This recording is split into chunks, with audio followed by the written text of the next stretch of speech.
नमस्कार आपण माने सब बेले तो मो फूल बगीचा देखुचंती आज आसंतु देखिबा आम बाड़ी रे कोन कोन सब पनीपरिबा लागिची। फ्रेंड्स वीडियोटी जदि मोर भल लागिबो ताले लाइक शेयर और कमेंट करदेबे। मो चैनल रे जदि नुआ अछंती ताले मो चैनल को सब्सक्राइब करदेबे और पाखर थ बेल आइकन पाखरे ऑल बटन को प्रेस करदेबे।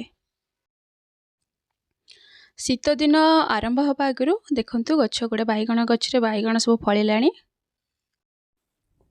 10-12टा बाइगण गछ लगा हेतिला सेथिरु 5टा खंडे गछ नष्ट हो जाइछि कारण गछर मूल रे सब पिंपुड़ी लागि जाइथिला गछ नष्ट हो जाइछि।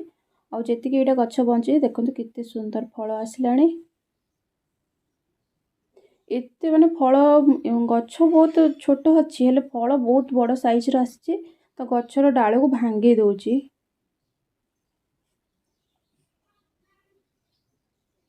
तो गछ गुड़ा गोटे गोटे स्टिक देवाक पड़ो स्टिक देकी बांधवाक पड़ो।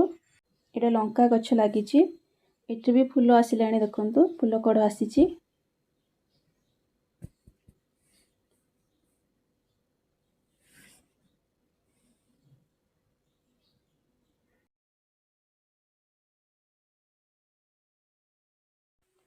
विंटर सीजन आमर बाड़ी लगे कौन ना बैगण गछ टमाटो गछ मूला लगे कोबी गछ लगे ये लगा होइनी आगु को लगा हबो।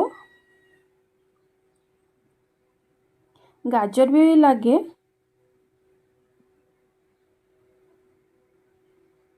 आमर साग लगे जोटा पालंग साग कोशला साग और धनिया पत्र लगे।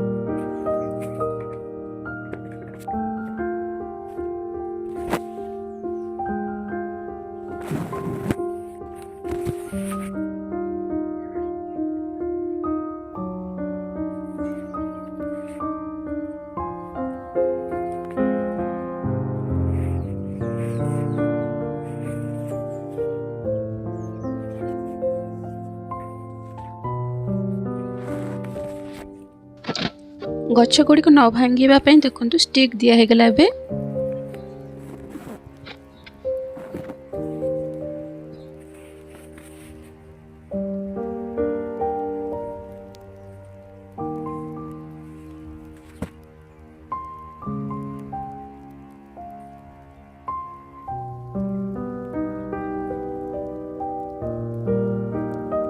पनीपरिबा गछरे केमिकल फर्टिलाइजर केबे भी दिया हुए नहीं।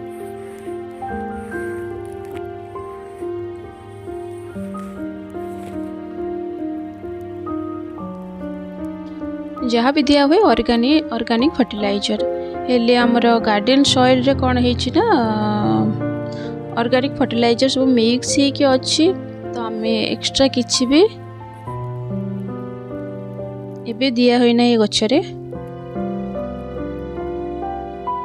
गछ गुड़ा को भांगी जाउची एते बड़ साइज रो बाइगण हेछि तो गछर डाळ गुड़ा को भांगी दोची सेति पई सब बाइगण जति बड़ साइज रो बाइगण गुड़ा को सब तोड़ा हे गला।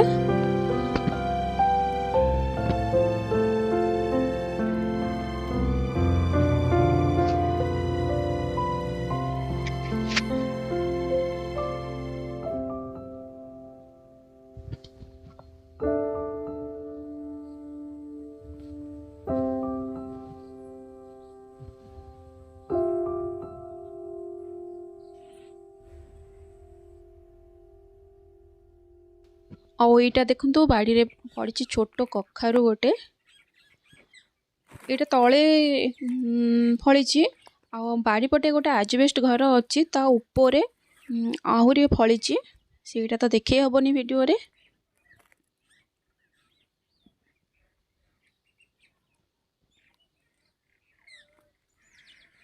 छोटे केते सुंदर देखा जाउची देखंतु।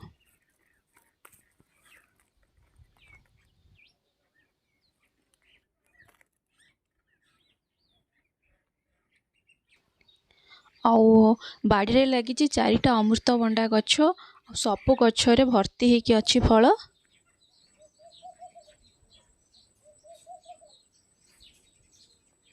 ଏଇଟା ଗୋଟେ ଗଛ, ଆଉ ଏଇଟା ହେଉଛି ଆଉ ଗୋଟେ ଗଛ। ଦେଖନ୍ତୁ ଏଥିରେ ମଧ୍ୟ ଫଳ ଅଛି।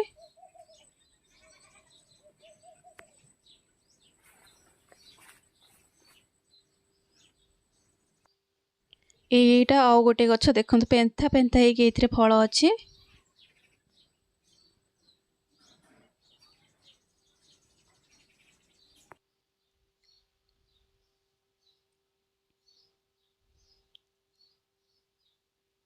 ଛୋଟ ବଡ଼ ସାଇଜ ସବୁ ପେନ୍ଥା ପେନ୍ଥି ହେଇକି ଅଛି ଗଛରେ।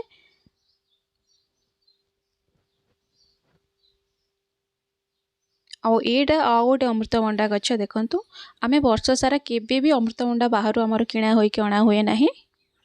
ଆଉ ସାଇଡ଼ରେ ଏଇଟା ସଜନା ଗଛ ଗୋଟେ ଲାଗିଛି। ଆଉ ଏଇଟା ହେଉଛି ଯେଉଁ ଖଟା କମଳା, ଏଇଟା କାନ୍ଧିଆ କହନ୍ତି ଆମ ପଟେ, ଆପଣଙ୍କ ପଟେ କ'ଣ କହନ୍ତି ମୁଁ ଜାଣିନି। ଏଇଟା ଖଟା ଲାଗେ, ବେଶୀ ଖଟା ଲାଗେନି।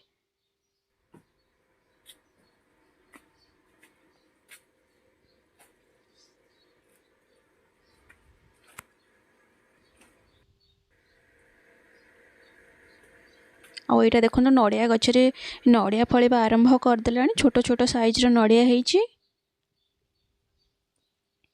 ଆଉ ଏଇଟା ଲେମ୍ବୁ ଗଛରେ ଲେମ୍ବୁ ଆସିଛି। ବେଶୀ ଲେମ୍ବୁ ଆସିନି ଏଥର, କାରଣ ଫୁଲ ଆଗରୁ ଝଡ଼ି ଯାଇଥିଲା, ସେଥିପାଇଁ ଅଳ୍ପ ଗୋଟେ ଗୋଟେ ଲେମ୍ବୁ ଅଛି ଗଛରେ।